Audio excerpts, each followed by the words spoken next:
Hello student, एक बार फिर आपका स्वागत है इस क्लास में जिसमें पढ़ने वाले हैं आज क्लास 8 मैथमेटिक्स की कार्य पुस्तिका।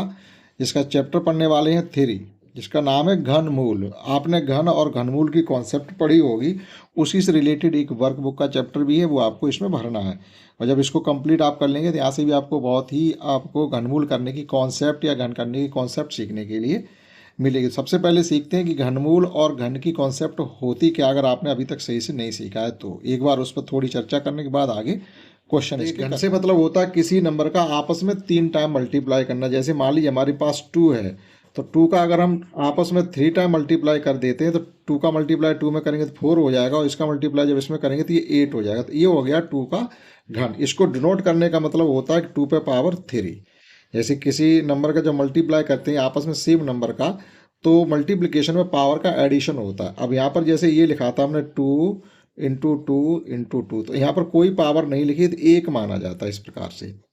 और ये नंबर जब सेम होते हैं इनको बेस कहते हैं और ये पावर कहते हैं, यानी आधार और घात हिंदी में कहते हैं, बेस और पावर इंग्लिश में कहते हैं। तो जब इस प्रकार से मल्टीप्लाई हो रहा हो एक ही नंबर का, तो यहाँ पर लिखी हुई पावर जब कुछ नहीं लिखा तो 1 माना जाता, उनका एडिशन हो जाता। तो ये हो जाएगा 2 पे पावर 1 प्लस 1 प्लस 1, तो कुल मिला के 2 पे पावर 3 हो जाएगा। इसी को हम घन करना कहते हैं और ये घन करने का सिंबल है। किसी भी नंबर का आपको घन करना हो, जैसे 4 का घन करना तो 4 पावर 3, ये घन करने का मतलब है। इसका मतलब हो गया कि 4 का आपस में 3 टाइम मल्टीप्लाई करना है। तो ये मल्टीप्लाई जो 4 का 4 मल्टीप्लाई करेंगे 16 हो जाएंगे, और 16 का 4 हम करेंगे तो ये हो जाएगा 60। ये घन हो गया। अब बात करते हैं घनमूल की, यानी अगर 4 का घन 64 है तो 64 का जब घनमूल वापस हम लेंगे, यानी क्यूब रूट। ठीक, क्यूब और क्यूब रूट इंग्लिश में बोलेंगे। ठीक, घन हिंदी में बोलते हैं इस प्रकार से। घन का मतलब है इंग्लिश में इसको कहेंगे क्यूब, CUB। और घनमूल, क्योंकि ज़्यादातर हम इंग्लिश वर्ड को यूज करेंगे, घनमूल को लिखेंगे क्यूब रूट। क्यूब रूट जैसे स्क्वायर और स्क्वायर रूट, उस कंप्लीट चैप्टर पढ़ चुके हैं उसका। अब पढ़ने वाले हैं क्यूब और क्यूब रूट का। तो चैप्टर का नाम है क्यूब रूट, आपको करना क्यूब भी पड़ेगा। ठीक, तो क्यूब रूट यानी हमने अगर 4 का क्यूब किया तो 64 आया है, और 64 का क्यूब रूट लेंगे तो क्या आएगा, तो वापस हमारा 4 आ जाएगा। अब इसके सिंबल देख लेते, जैसे 64 का क्यूब रूट हमको अगर निकालना है तो इस प्रकार से साइन लगाते। अब इस साइन को अगर इतना ही छोड़ देंगे तो ये स्क्वायर रूट माना जाएगा। या तो हम यहाँ पर 2 लिख दें या कुछ भी नया लिखा, तो ये स्क्वायर रूट माना जाता है, ये क्यूब रूट नहीं माना जाएगा। तो हम बात करते हैं क्यूब रूट की, तो हो गई स्क्वायर रूट की बात। सिंबल हमें यहाँ पर भी इस प्रकार से लगाना है। 64 हमें क्यूब रूट लेना है, तो यहाँ पर आपको 3 लिखना पड़ेगा, इसकी गोद में 3 लिखना पड़ेगा, तो माना जाएगा हम क्यूब रूट निकाले। अगर आपने कुछ भी नहीं लिखा तो स्क्वायर रूट माना जाएगा, 2 लिख दिया तब भी स्क्वायर रूट माना जाएगा। या इसका एक सिंबल और भी है, स्क्वायर रूट की जो पावर होती है, क्यूब रूट की जो पावर होती है वो होती है 1/3। इस सिंबल का मतलब होता है 1/3, और इस सिंबल का मतलब होता है 1/2। अगर आपने ये नहीं सीखे तो ये भी सीख लीजिए साथ साथ में। तो 1/2 लिखी हुई है अगर पावर, तो इसका मतलब है कि हम उसका स्क्वायर रूट निकाल रहे हैं, और 1/3 पावर लिखी हुई तो इसका मतलब हम क्यूब रूट निकाल रहे हैं। अब क्यूब रूट निकालने का तरीका क्या होता है, जैसे हमें करना क्या होता है, क्यूब रूट को अक्सर हम या तो एक एस्टिमेट मेथड यानी अनुमान विधि से निकालें, या फिर हम उसके प्राइम फैक्टर करते हैं। सबसे जो आपका सटीक मेथड रहेगा, जो आपको ज़्यादा अच्छी सीखना है, वो आपका प्राइम फैक्टर मेथड ही होगा। जैसे स्क्वायर रूट में हम 2-2 पेयर बनाते हैं, तो क्यूब रूट में 3-3 के पेयर बनाएंगे। तो ये 64 है, इसके जब हम फैक्टर करेंगे तो ये 32 हो जाएगा। इसी प्रकार से आगे करते रहिएगा, 16 फिर 8 फिर 4 फिर 2 आ गया, और आगे चलेंगे हम तो ये 1 आ गया। अब इसके पेयर 3-3 के बना लीजिएगा, तो 1 2 3 का एक पेयर ये बन गया, इसमें से 2 बाहर, 1 2 3 एक पेयर ये बन गया, इसमें से 2 बाहर। 2 का 2 में अगर हम मल्टीप्लाई कर देंगे तो कितना हो जाएगा, 4। तो जब हमने 64 का क्यूब रूट निकाला तो ये आ गया वापस हमारा। तो क्यूब रूट निकालने के लिए इस प्रकार से 3-3 के पेयर बनाए जाया करेंगे। ये था क्यूब रूट का सिंबल। ठीक, इतना आप सीख पाए। अब चलते हैं इसकी एक्सरसाइज, तो शुरू करते हैं घनमूल। इसमें देखिएगा क्वेश्चन 1 से लेकर के करीब 40 से ऊपर क्वेश्चन है, तो बड़ी एक्सरसाइज बहुत है। ठीक, तो हम क्या करेंगे, इसमें कम से कम आपको 3 या 4 सेक्शन में बांट करके, यानी 3 या 4 क्लासेस के हमें डिवाइड करने पड़ेंगे छोटे छोटे, तब आपको ये हम पढ़ा पाएंगे। कोशिश रहेगी कि 3 क्लास में कंप्लीट पढ़ा दें या 2 में पढ़ा दें, इससे ज़्यादा नहीं है। तो फर्स्ट क्वेश्चन ये दिए गए विकल्पों में आपको सही विकल्प की छंटनी करनी है। फर्स्ट क्वेश्चन है कि किसी घनाकार पत्थर का, देखो घनाकार, घनाकार से मतलब है घन के आकार का। अब ये आकार क्या होता है घनाकार, अब इनके आकार का भी थोड़ा हम एक विजुलाइज कर लेते हैं कि घनाकार होता कैसा है। जैसे हम पासा खेलते हैं तो जो पासा की जो डाइस होती है वो घना के आकार की घनाकार से मतलब होता है एक ऐसी डिवाइस या ऐसा एक आकृति होती है जिसकी लंबाइयाँ चौड़ाइयाँ सभी कैसी होती हैं, बराबर होती हैं। जैसे ये हमने इस प्रकार से बना दिया, तो ये घन का आकार बोला जाता है, यानी घना का क्यूबिकल, इंग्लिश में से कहेंगे क्यूबिकल शेप। ठीक, अब जैसे अपनी माचिस की डिब्बी होती है उसका आकार चेंज होता है, माचिस है, बॉक्स है, ज्योमेट्री बॉक्स है, डस्टर है, बुक है आपकी, इनका सबकी जो शेप होती है वो इस प्रकार से होती है कि इनकी लेंथ, विड्थ और हाइट सबकी होती है अलग अलग। तो ये देखिएगा, इसके आप शेप को देखें और इस शेप को देखें, आपको फर्क लगेगा। यहाँ पर ये लेंथ अलग है, ये हाइट अलग है और ये विड्थ अलग मेजरमेंट की होती है। और इसमें आपकी ये तीनों ही, ये विड्थ है इसकी, ये लेंथ है इसकी और ये हाइट है इसकी, तीनों की मेजरमेंट सेम होगी। अगर ये 2 है तो ये भी 2 होगी, ये भी 2 होगी। तो ये हमारा क्यूबिकल शेप बोली जाती है और ये क्यूबाइडियल शेप बोली जाती है। घनाभ, घन और घनाभ, ये हमारा हो गया घनाभ। ठीक, ये घनाभ के आकार, जैसे माचिस की डिब्बी है, बॉक्स है, ज्योमेट्री बॉक्स है, डस्टर है, बुक है, लकड़ी की तख्ती है, ये सब हमारे घनाभ के आकार की होती हैं। और घन के आकार की चीज़ जैसे हम डाइस खेलते हैं वो है, या कोई भी ऐसी शेप जिसकी लेंथ, विड्थ और हाइट सेम हो तो वो घन बोला जाएगा। ठीक, चलिए, तो यहाँ पर हमसे कहा गया ये घनाकार पत्थर है, इसका आयतन निकालना है हमको। ठीक, तो आयतन, ठोस चीज़ों का हम आयतन निकालते हैं, यानी 3D का आयतन निकालते हैं, 2D का स्क्वायर, वो क्षेत्रफल निकाला करते हैं। तो एक आपके घना के आकार का पत्थर है, इसका आयतन निकालने के लिए हमें कौन सी प्रक्रिया अपनानी पड़ेगी। इसमें 4 प्रक्रियाएं दी गई हैं कि घनाकार पत्थर की भुजा का वर्ग कर देंगे। अगर हम किसी भुजा का वर्ग कर देंगे तो स्क्वायर का क्षेत्रफल निकालना माना जाता, तो ये नहीं हो सकता। घनाकार पत्थर की भुजा का घन करते हैं, घन करने का मतलब है उसका आपस में 3 टाइम मल्टीप्लाई करते हैं। और घनाकार पत्थरी भुजा का वर्गमूल लेते हैं नहीं, घनाकार पत्थरी भुजा का घनमूल लेते हैं नहीं। तो हमें क्या करना पड़ेगा आयतन निकालने के लिए। जैसे अभी ये हमने एक शेप बनाई थी आपके सामने, अब इसका हमें आयतन निकालना है। तो आयतन का मतलब होता है कि बेस का क्षेत्रफल इंटू हाइट। तो बेस का क्षेत्रफल क्या होता है, बेस का क्षेत्रफल जैसा भी हो लंबाई गुणा चौड़ाई कहा जाता है, यानी 2 इंटू 2। और हाइट का अगर हम इसमें मल्टीप्लाई कर दें तो आयतन निकल आएगा 8। यानी एक तरीके से किसी नंबर का आपस में 3 टाइम मल्टीप्लाई करना, ये हमारा क्या कहलाता है, घन करना कहलाता है। तो किसी भी घनाकार शेप का अगर हम आयतन निकालना चाहते हैं तो उसकी किसी एक भुजा का हमको करना पड़ता है घन। तो वो हमको यहाँ पर गिवन था ये कि घनाकार पत्थर की भुजा का घन करते हैं, तो ऑप्शन बी सही हो जाएगा। अब चलते हैं 11 का घन करना। देखो यहाँ भी हमें चैप्टर का नाम जरूर है घनमूल, लेकिन जरूरी नहीं हम घन और घनमूल दोनों ही चीज़ें यहाँ पर सीखेंगे। तो 11 का घन करना यानी 11 का आपस में 3 टाइम्स मल्टीप्लाई करना। तो 11 का 11 में जब मल्टीप्लाई करते हैं तो 121 आता है, और 121 में फिर 11 का मल्टीप्लाई करेंगे तो 1331 आएगा। माइनस, देखो वन का क्यूब हमेशा वन ही रहेगा, ठीक है, तो वो तो चेंज नहीं होगा। लेकिन निगेटिव नंबर का क्यूब हमेशा निगेटिव ही रहता है। तो -1 का क्यूब करें यानी -1 का आपस में 3 टाइम मल्टीप्लाई करेंगे तो 1 ही रहेगा, लेकिन साइन माइनस ही रहेगा। अब देखिएगा ये 14 का क्यूब किया जा रहा है, यानी 14 का स्क्वायर करते हैं तो 196, उसमें फिर 14 का मल्टीप्लाई करेंगे। तो अब देखिएगा ऑप्शन बी तो हमारा नहीं होगा क्योंकि ये पॉजिटिव दिखाई दे रहा। अब बचा हमारा ये। अब देखो इसको कैसे करेंगे थोड़ा शॉर्ट फॉर्म में। जैसे हम 14 का 14 मल्टीप्लाई करते हैं तो ये आता है 196, और इसमें फिर 14 का मल्टीप्लाई करना, साइन तो नेगेटिव आएगा, उसकी कोई दिक्कत नहीं है, साइन नेगेटिव आएगा, कौन सा इनमें से आना हमें वो देखना। अब देखो 6 का जब 4 में गुणा करेंगे, अंतिम अंक का गुणा करके देखते हैं, हमें पूरा गुणा ना करना पड़े क्योंकि हमें ऑप्शन बताना यहाँ पर है।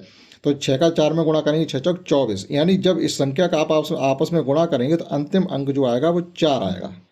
अब इसमें अंतिम अंक यहाँ 7 है और यहाँ 4 है, तो इसका मतलब हमारा ऑप्शन कौन सा सही होना चाहिए, 27 44 होना चाहिए। लेकिन ऐसी इसमें से कोई भी नहीं भी दिया गया, एक ऑप्शन हमें ये भी दिया गया, इसमें से कोई नहीं, तो ये हमारा 100% नेसेसरी नहीं है कि हमारा ये ऑप्शन ही हो। तो हम या तो पूरा मल्टीप्लाई करें या इनका डिजिट सम देख लेते हैं। अब इसका डिजिट सम 9 को छोड़ करके ये हो जाएगा 6 1 7 और ये हो जाएगा 5 5 7 35, 35 का वापस करेंगे तो 8 हो जाएगा। अब यहाँ मिला लीजिएगा 4 4 8 ये हो रहा, 8 2 10 1 ये हुआ और 7 1 8, इसका मतलब निश्चित रूप से ऑप्शन सी सही होगा। देखो हमने यहाँ पर डीएस भी लगाया है। अगर आपको डीएस की कॉन्सेप्ट नहीं मालूम तो थोड़ा डिटेल में आपको यहाँ पर बताते हैं। जैसे हमसे कहा गया था कि आप -14 का क्यूब करना है, तो हमने ऑप्शन को इसके मल्टीप्लाई को कंप्लीट नहीं किया, यानी माइनस तो हमारा रहेगा, ठीक। तो 14 गुणे 14 गुणे 14, ये देखोगा यहाँ क्या है, -1 तो रहेगा ही, 14 का 196। फिर हमने कहा ये मल्टीप्लाई हमें पूरा करने की जरूरत नहीं है, तो यहाँ पर हमने ds लगाया। ds मतलब डिजिट सम, यानी इनके अंकों के योगफल का जो गुणा होगा वही फाइनल आंसर का भी गुणा होना चाहिए। तो देखो इनके अंकों का योगफल निकाला हमने। 9 अगर हो रहा तो उसको छोड़ दिया जाता है, उसकी कोई हमें दिक्कत नहीं है। ये आप चाहो तो जोड़ लो, 9 1 10 और 6 16, 16 के क्या हो गया वापस 7, 4 और 1 5, इनका आपस में मल्टीप्लाई किया तो हो गया 35, 35 को आपस में जोड़ा तो 8 आ गया। तो जो संख्या हमारी दी गई थी उसके अंकों का योगफल भी 8 ही होना चाहिए। जैसे हमें दिया गया था यहाँ पर 27 44, तो अब 27 44 जरा इसके अंकों का योगफल हम करते हैं। देखो 7 2 9 हो रहा, तो 9 को हम छोड़ देते हैं, 4 4 8, इसका भी 8 हो रहा। इसका मतलब है कि जो इसका प्रोडक्ट आ रहा हमारा। अगला क्वेश्चन है 3 के घन को किस रूप में व्यक्त करते। देखो घन को 3 के घन से मतलब है 3 पावर 3, ये 2 का घन है, ये 3 का घन मूल है और ये 3 का घन हो रहा है। यहाँ किस रूप में व्यक्त कर सकते हैं, यहाँ 6 का घन हो रहा है तो 6 पे पावर 3। अब यहाँ पर कह रहे 7 का मान क्या होगा, 7 का क्यूब 343 होता है, 7 का स्क्वायर करेंगे 49, 49 में 7 का मल्टीप्लाई फिर करेंगे तो 343 को इस रूप में व्यक्त किया जा सकता है। देखो ये 4 का घनमूल लिया जा रहा है, इसको हम इस रूप में और लिख सकते हैं 4 पावर 1/3, जो कि हम शुरू में बता चुके हैं। अगला है देखो यहाँ पर 2 × 2 × 2 8 हो जाएगा, 3 × 3 3 और आपस में करेंगे तो 27 हो जाएगा, 8/27, यानी 3/2 का घन किया जा रहा है। यहाँ पे कह रहे हैं कि 6 का घन कितना होने। देखो 6 का घन 216 होता, तो 216 हमारा एक ही ऑप्शन में है, ठीक। एक हमें ये भी दिया गया, तो ध्यान रखना है कि हमें पूरा मिलाना पड़ेगा। 1 0 का क्यूब 3 0 हो जाता है, यहाँ पर 3 0 नहीं है, 3 0 नहीं है। तो जरूरी नहीं कि हम केवल 6 को देख करके 216 टिक करके निकल जाए, नहीं, हमें 10 का भी मिलाना पड़ेगा। तो 10 का क्यूब तो 1000 होगा, यहाँ 100 लिखा हुआ है, इसका मतलब इसमें जो ऑप्शन है वो कोई भी सही नहीं है। यहाँ पर नीचे का क्यूब कंप्लीट दिया गया, यहाँ पर ऊपर का क्यूब कंप्लीट दिया गया, यानी दोनों कोई ऑप्शन ऐसा नहीं जिसमें 6 और 10 का पूरा पूरा मैच। घन में इकाई के स्थान पर देखो कौन सी संख्या आएगी। अब इकाई के स्थान की बात करिएगा तो 8 है, 8 का जब क्यूब करेंगे तो 512 आता है। हमें पूरे का क्यूब नहीं करना कि 1538 का हम क्यूब करेंगे जा करके तब अंतिम अंक बता पाए, ये कोई जरूरी नहीं है। अब जैसे अंतिम अंक निकालना, अंतिम अंक हमारी संख्या दी गई है 1538, ये 1538, इसका जब हम घन करेंगे तो इकाई का अंक क्या होगा, तो इकाई का अंक का मतलब है 8 पे देखेंगे। अब 8 का केवल अंतिम अंक उठा के चलते हैं, यहीं से हमको पता चल जाएगा। तो इसका जब हम घन करते हैं 8 का तो ये आ जाता 512, यानी 8 2 64 में 8 का फिर करेंगे तो 512। तो अंतिम अंक इसका क्या निकलेगा कि 2 ही निकलेगा, ये अनचेंज रहेगा, इसे हम नहीं बदल पाएंगे। तो हमें पूरे नंबर का आपस में घन करने का जरूरी नहीं है, पूरा घन करें तब हम अंतिम अंक बताएं, नहीं, अंतिम अंक की लेकर ही अंतिम अंक हम बता दें। तो इसमें 2 कहीं पर भी नहीं दिया गया, तो इसका मतलब इसमें ऑप्शन हो जाएगा डी। रिक्त स्थानों की देखो यहाँ पर पूर्ति करें, शून्य का घन, देखो शून्य का घन भैया शून्य ही होगा। 1 से 100 तक के बीच पूर्ण घन संख्याएं आपको बतानी, 1 से 1000 तक के बीच पूर्ण घन संख्या, यानी ऐसी संख्याएं जो पूर्ण संख्याएं होती हैं, तो वो बीच पूर्ण संख्याएं होती हैं, संख्याएं होती हैं। गिनती पूछेगी या संख्याएं पूछेगी, पहले तो ये कन्फर्म करिएगा कि बीच में यहाँ पर गिनती लिखनी है, ठीक, संख्याएं नहीं लिखनी है। तो 1 और 1000 के बीच में कितनी पूर्ण संख्याएं होंगी। तो अब देखिएगा आपका क्या निकलेगा जाके, एक तो एक ही होगा, बीच में बताना तो एक तो लेंगे नहीं, एक तो हो गई 8, यानी एक बार हम आपको सब लिख के बता देते, इतनी संख्या है, उनकी गिनती निकाल लेंगे। तो हमें यहाँ पे बताना था कि 1 और 1000 के बीच में कितनी संख्याएं ऐसी हैं जो पूर्ण घन हैं। तो देखो 1 तो हमको लेना नहीं है और 10 का हो जाता है 1000, तो संख्याएं कौन कौन सी आएंगी, 2 3 4 5 6 7 8 9, यानी इन संख्याओं तक के जो घन है वो 1 और 1000 के बीच में ही पड़ते हैं। तो कुल मिला के संख्याएं कितनी होंगी, 1 2 3 4 5 6 7 8 संख्याएं ऐसी हैं जिनके घन 1 और 1000 के बीच में। तो यहाँ पर आप भर देंगे 8 संख्याएं। 100 के घन में कितने शून्य होंगे, देखो शून्य 3 गुने कर दिए जाते, जितने भी शून्य हैं उसका 3 गुना शून्य हो जाएंगे। जैसे यहाँ पर 2 शून्य, तो 2 का 3 गुना 6 हो जाएगा। जब इसका घन करेंगे तो इसके घन में 6 शून्य आएंगे। वर्ग में 2 गुने किए जाते हैं, क्यूब में 3 गुने किए जाते हैं। अब यहाँ पर हमें मीटर क्यूब को सेंटीमीटर क्यूब में बदलना है, तो हमें पहले ये देखना पड़ेगा कि 1 मीटर में कितने सेंटीमीटर होते हैं। तो 1 मीटर में जो सेंटीमीटर होते हैं वो 100 सेंटीमीटर होते हैं। अब इसका हमें क्यूब करना है, तो 1 के साथ में आप 6 जीरो लगा दीजिएगा, 2 4 और ये 6, तो 1 मीटर क्यूब में आपके कुल मिलाकर के 10 लाख सेंटीमीटर क्यूब होंगे। 38 का घन करने पर इकाई के स्थान पर, देखो अभी भी हमने एक नंबर किया था, वहाँ भी 8 था, तो 8 का अगर इकाई का अंक 8 है तो उसके घन में जो इकाई का अंक होगा वो 2 निकलेगा जा करके। विषम संख्या का घन हमेशा विषम संख्या ही होगा। जैसे मान लीजिए विषम संख्या हमारी 3 है, इसका जब घन करते हैं तो 27 आता, तो वो भी हमारी एक विषम ही है। तो विषम संख्या का घन हमेशा विषम होगा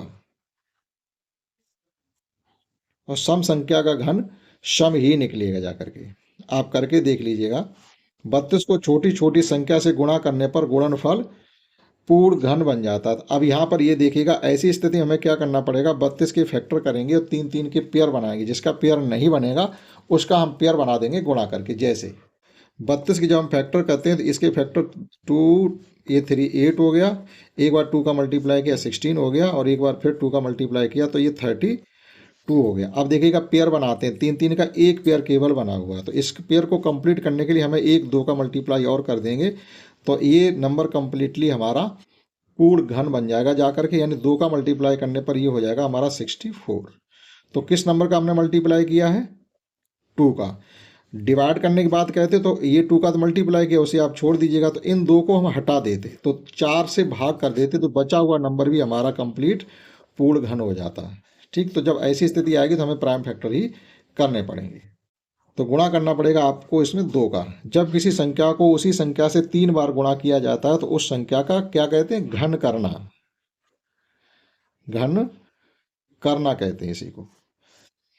0.01 का घन क्या होगा, देखो 1 का घन 1 ही होगा जाकर के, लेकिन पॉइंट के बाद 1 डिजिट है तो यहाँ पॉइंट के बाद 3 डिजिट होंगे। तो 1 तो हमने लिख दिया, 2 जीरो आप बढ़ा दीजिएगा यहाँ पर इस प्रकार से, तो 1 का घन 1.0.001 होगा। तो ये क्वेश्चन 2 कंप्लीट हो जाता। देखते हैं 3 और नेक्स्ट क्वेश्चन 3 है। इसमें हमें संख्याएं कुछ गिवन है, इनका केवल हमें ये बताना है कि वो पूर्ण घन है या नहीं है। जैसे 441 किसी संख्या का क्यूब नहीं होता है, 216 6 का होता है, तो इसमें आप टिक कर देंगे। आप चाहे यहाँ लिख भी सकते हैं ये 6 का क्यूब होता है, आप कैलकुलेशन करके इनकी देख सकते हैं। 243 किसी का नहीं होता है।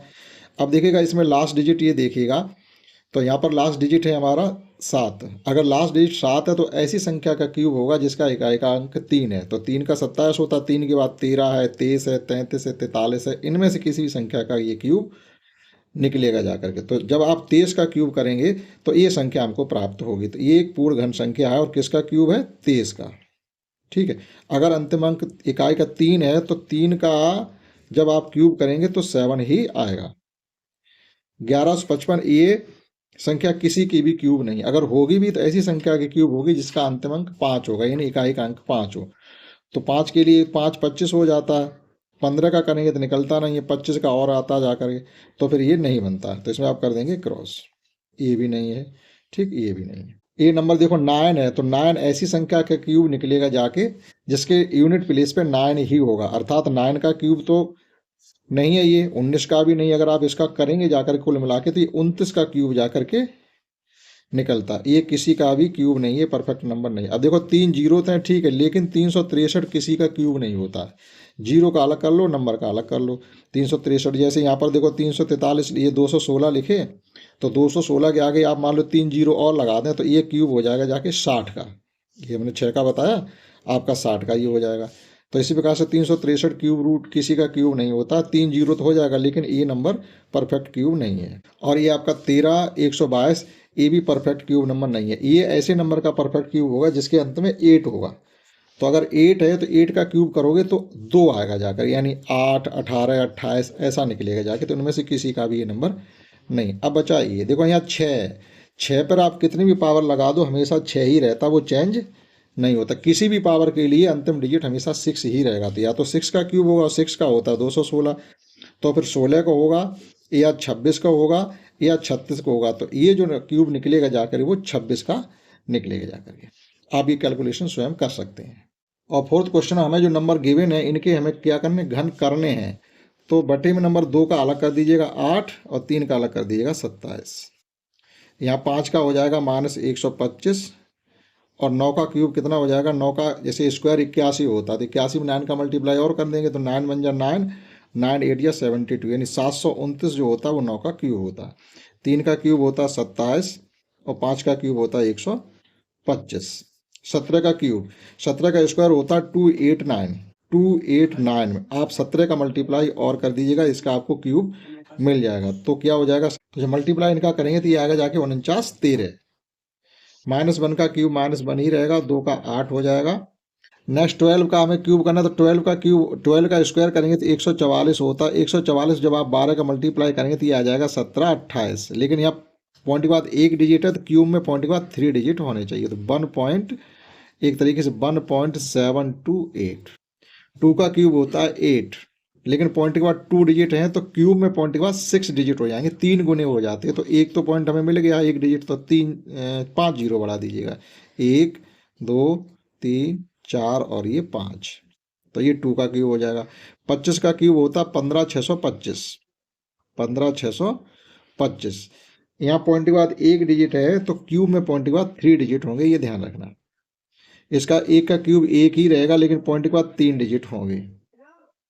7 का क्यूब 343 होता है, 343। अब देखिएगा यहाँ पॉइंट के बाद 3 डिजिट हैं, तो इसके क्यूब में पॉइंट के बाद इसके 3 गुने कर दीजिएगा, तो 9 डिजिट होंगे।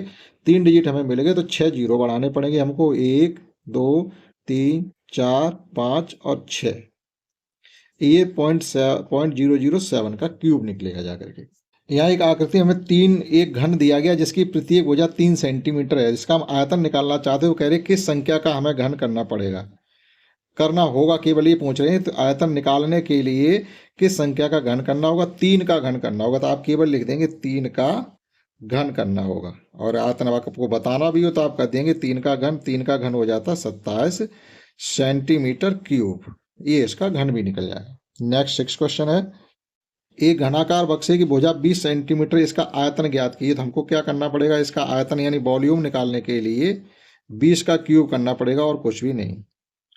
तो 20 पे पावर 3 का मतलब हो जाएगा 1 जीरो का 3 जीरो हो जाएगा, 2 का क्यूब 8 होता है। यहाँ लिख देंगे सेंटीमीटर, और आपको पावर लगानी पड़ेगी इस पर 3। स्क्वायर अगर इस एरिया निकालते हैं 2 लगाते हैं, और घन आयतन निकालते हैं तो 3 पावर लगाते हैं। 72 में किस छोटी छोटी पूर्ण संख्या का भाग दें कि भागफल पूर्ण घन बन जाए। तो हमने क्या कहा, इसके फैक्टर करेंगे हम, प्राइम फैक्टर। 72 के जो प्राइम फैक्टर होंगे 2, फिर 2 18 रह जाएगा, फिर 2 9 रह जाएंगे। 9 के होते हैं 3 गुणा 3, देखो 9 दूनी 18, दूनी 36, दूनी 72।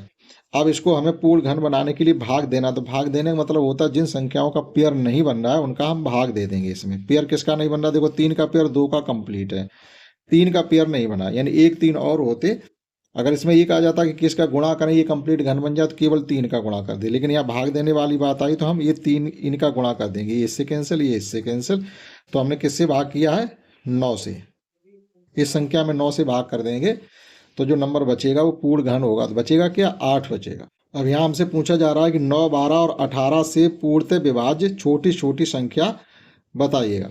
तो आपको करना क्या है, पहले इनका निकालना है लघुत्तम समावर्त यानी एलसीएम।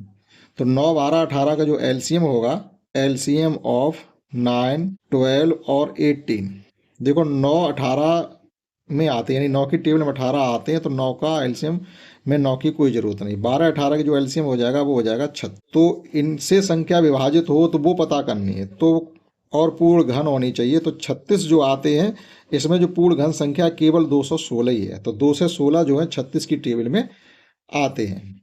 तो वह संख्या पूर्ण घन होगी 216, जो 9 की टेबल में भी आएगी, 12 की टेबल में भी आएगी और 18 की टेबल में भी आएगी। अब यहाँ पर हमसे कहा जा रहा है वह संख्या बताइएगा छोटी छोटी जो 20 48 में गुणा करने पर गुणनफल पूर्ण घन बन जाए। तो हम क्या करेंगे, इसके प्राइम फैक्टर पता करेंगे। 48 20 48 की पहले, तो 20 48 की आप प्राइम फैक्टर कर लेंगे, ये बचेगा हमारा 10 24, और 10 24 32 का स्क्वायर होता है। आगे तक आप फैक्टर कंप्लीट चाहो कर लीजिएगा, ये हो जाएगा हमारा 512। अब देखिएगा 512 जो है हमारा कंप्लीट क्यूब नंबर होता है। आप आगे मत चलिए, तो केवल 2 का मल्टीप्लाई हमें इसमें और करना पड़ेगा, ठीक है। तो एक तरीके से ये क्या है, 8 इंटू 8 इंटू 8 512। अगर आप चाहो तो कंप्लीट कर सकते हो, 256 128 64 32 16 8 4 2 और ये 1। तो देखिएगा पेयर किसका नहीं बना हुआ है, इसका पेयर बन गया, इसका पेयर 3 का बन गया, और इसका पेयर 3 का बन गया। तो देखो इसी का पेयर नहीं बना था, क्योंकि हमें परफेक्ट क्यूब नंबर यहीं पर मिल गया था, तो इससे आगे हमें करने की जरूरत नहीं थी। तो गुणा करने के लिए कहा गया, तो देखो ये पेयर नहीं बन रहा है, ये अनपेयर्ड, यानी एक दो और होता तो ये भी पेयर बन जाता, ये संख्या पूर्ण घन बन जाती। तो हम केवल इसमें मल्टीप्लाई किससे करेंगे, 2 से। तो ऐसा सवाल जब भी पूछा जाए, भाग देने की बात कही जाए या गुणा करने की, तो आप उसके प्राइम फैक्टर करें। जिसके पेयर नहीं बन रहे हैं तो उसका पेयर बनाने के लिए गुणा किसका हो रहा था, तो वो कर दिया हमने 2 का। अगर ये कहते हैं किसका भाग दें कि बची हुई संख्या पूर्ण घन बन जाए, तो हम यहाँ इस पेयर को हटा देते, यानी भाग कर देते इसमें 4 का।